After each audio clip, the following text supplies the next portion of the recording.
Well, with Donald Trump's government shutdown now threatening the reliability of air travel in the United States, giving Americans new worries today about every airline reservation anyone currently holds for air travel in America, including Thanksgiving travel. Donald Trump gathered in the Oval Office with pharmaceutical company executives to discuss possible future price reductions for what Donald Trump inelegantly calls the fat drug. So today, I'm thrilled to announce that the two world's largest pharmaceutical manufacturers, Eli Lilly and Novo Nordisk, have agreed to offer their most popular GLP-1 weight loss drug. I call it the Facto Remember at drastic discounts. As Donald Trump, along with some of his administration officials and pharmaceutical executives, droned on, someone standing with the group collapsed, which immediately sent the physician in the room, Dr. Amendment Oz into action, along with other normal human beings who reached down to help the man who was revived and then helped from the room by White House medical staff. At the first sign of the commotion, Donald Trump turned around, as you see there, but then not understanding what was happening, he turned away.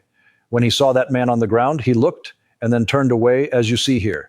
And then Donald Trump, a person without a single sympathetic instinct, stood staring straight ahead, as if pretending that whatever suffering the man behind him was experiencing wasn't happening. And yes, that's the man's foot in the air that you see in the corner of that picture, his feet. This image captured Donald Trump's ability to completely ignore a person in need. We know what Joe Biden would have done. We know what Barack Obama would have done. We know what George W. Bush would have done. They would have gotten physically involved in reaching down to help that person. They wouldn't get in the way of Dr. Oz or any other medical professional there, but they wouldn't ignore it. They wouldn't turn away. Donald Trump did that today with a man on the floor in the Oval Office, and he did it today with millions of American air travelers whose plans he is threatening. And he did it today with millions of Americans who are worried about their ability to afford food because Donald Trump is trying to take their supplemental nutrition assistance benefits away, while a judge in Rhode Island continues to order Donald Trump to fund those benefits fully. It is the same Oval Office where Donald Trump congratulated Elon Musk for taking food out of the mouths of starving children and starving people in famine conditions in Africa. It is the same Oval Office where Donald Trump congratulated Elon Musk for denying life-saving medicine that this country has been giving to fight AIDS in Africa for over 20 years, thanks to a very successful program created by President George W. Bush and Dr. Anthony Fauci. Elon Musk killed all of that with Donald Trump's hearty approval, which led Bill Gates to describe Elon Musk as the world's richest man, killing the world's poorest children. The New Yorker is reporting on a new analysis that shows that Donald Trump and Elon Musk's destruction of the United States Agency for International Development has already caused the deaths of 600,000 people, 23 of them children. Those 600,000 people died while Donald Trump was staring straight ahead in the other direction, with those dying children in Africa far behind his back, the way that suffering man was today. That is the picture of the Trump presidency. That should be the Trump second-term official portrait of Donald Trump standing mindlessly staring straight ahead, wondering when he will next get to play golf, maybe while a man's feet are in the air behind him, being picked up by other people who have the capacity to care about another human being in distress after the suffering man was removed from the Oval Office, and the pharmaceutical executives continued congratulating themselves.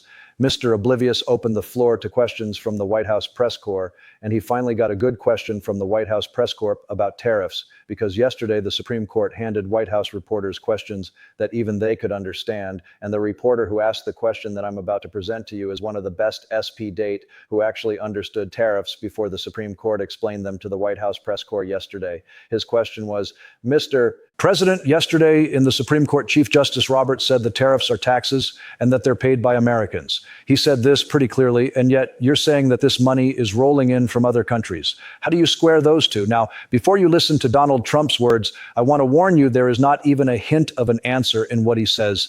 It is just Trump gibberish after a reporter's question, a good question. This is the kind of gibberish for which most of the Washington news media thinks Donald Trump deserves great credit for taking so many questions from reporters. Most of the Washington news media does not care at all that what Donald Trump says in response to their questions varies from utterly empty and nonsensical to outright screaming lies. Here's that question followed by Donald Trump's words.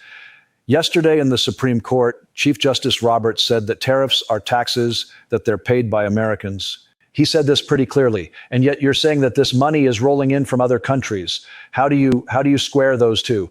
Well, it's coming in because they've charged us, those same countries that you talk about are charging us massive amounts of money. If you look at the tariffs over the years that were put on our heads, there's a reason we're 38 trillion out. Now that money is going to start coming down. but we had presidents that didn't know how to use tariffs. We had presidents that had no understanding of business. In other words, he has no idea how to respond to what the Chief Justice said, that the Trump tariffs are taxes, and they are taxes on the American people. And this time there was a follow-up. So then do you agree then that Americans are paying those tariffs? I think no. I don't agree. I think that they might be paying something, and there it is.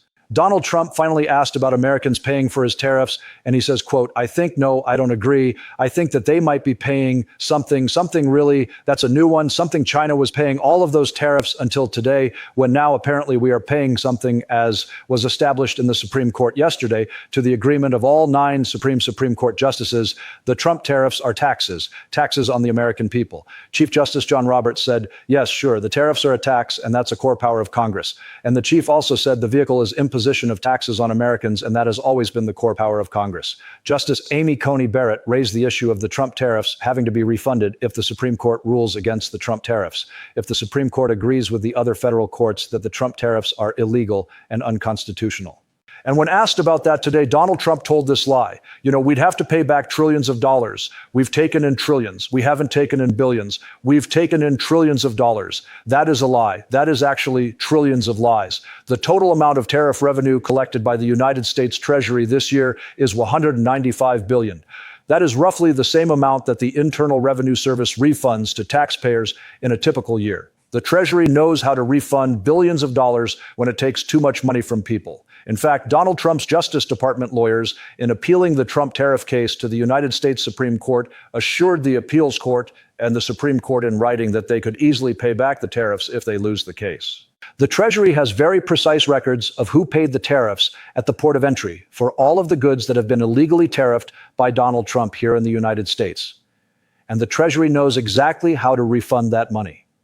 After Donald Trump's terrible day in the Supreme Court yesterday, the conservative Wall Street Journal posted an editorial today saying that the Supreme Court should rule unanimously 9-0 against Donald Trump on his illegal and unconstitutional tariffs. And after Donald Trump's apparently bad day at the Supreme Court yesterday, he had a bad day in court again today with one of his malicious prosecutions, a Trumpian abuse of legal process. A jury in Washington, D.C. found 37-year-old Sean Dunn not guilty of assault on a heavily armed Border Patrol officer who was dressed for combat on the streets of Washington, D.C.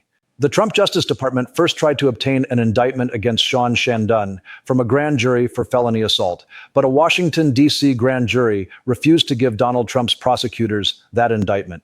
And today, a Washington, D.C. trial jury refused to convict Sean Dunn of assault with a sandwich, that sandwich that you just saw him throw. Donald Trump's absurdly incompetent and intemperate U.S. attorney for Washington, D.C., Jeanine Pirro, a graduate of the Fox propaganda channel, led the failed prosecution of Sean Dunn. The sandwich that struck the body armor of Gregory Lamour, likely without him even feeling it, was described by the New York Times as a wilting Subway sandwich. A photo of the sandwich lying on the sidewalk was presented as evidence for the jury to examine, and it apparently did not appear threatening to them. Lamour, a Customs and Border Protection agent dressed in tactical gear and armed, testified under oath that he had been assaulted with that sandwich.